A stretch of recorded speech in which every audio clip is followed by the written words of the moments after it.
Following the devastating bushfires, the Bay and Basin community suffered cumulative trauma. And through resilience and unity, they began to heal. As this program came to its culmination phase, we sat down with the community and asked them how this funding assisted them following the bushfires. Fires were 5 years ago now. Unfortunately, some businesses struggled really bad and actually went down, but during the recovery process in this community, I think everyone really came together and it just showed how strong this community really is in this area around the Bay and Basin. Yeah, so just in the last couple of years, there's been a really big shift in business in the Shoalhaven area with Aboriginal business really moving forward and starting to get some momentum. And yeah, so it's really good to be a part of this big movement that's happening. And I suppose this market here, this showcase, gives everyone a really good chance to see all their talent from this area. So it's amazing.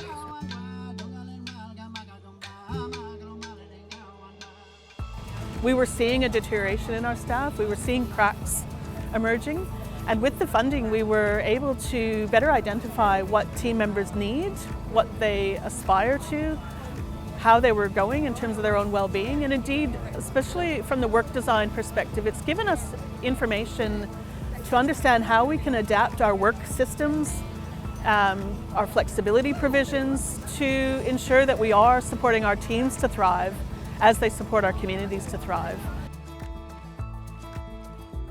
So the capacity building funding has helped BCR through the process of developing our reconciliation action plan. So through that funding, we were able to send a couple of our employees to a RAP workshop that was facilitated by Mark King. Through those workshops, we were able to build our own internal capacity in terms of reconciliation and cultural awareness, and to draft our reconciliation plan that has been submitted to Reconciliation Australia.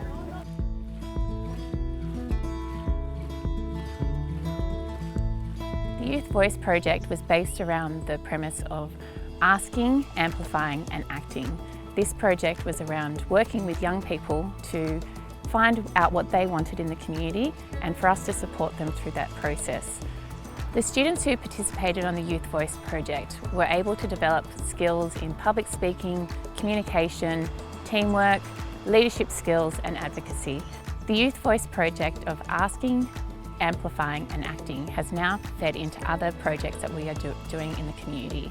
We are now working with the local primary school and also now developing a youth advisory group where we can support other young people to have a say in what is happening in the community.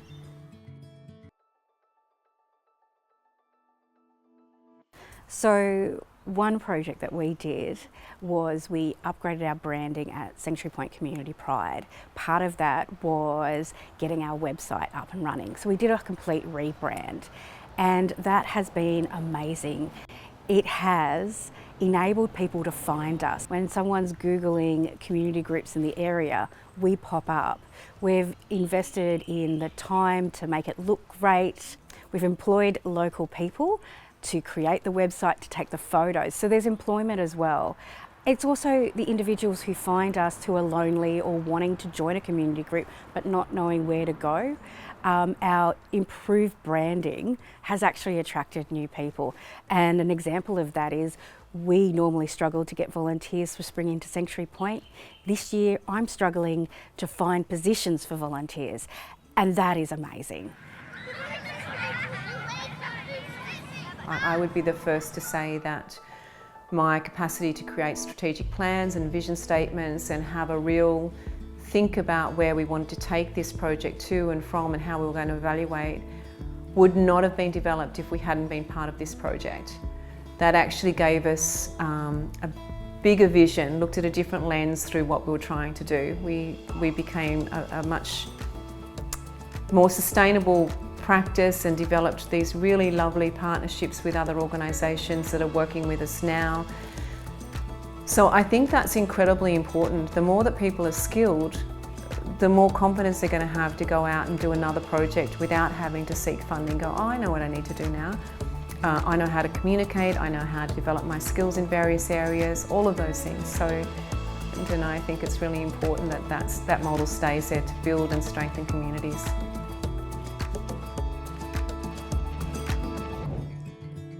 There has been a shift towards collaboration and unity, which will lead to the future of a community with hope and resilience.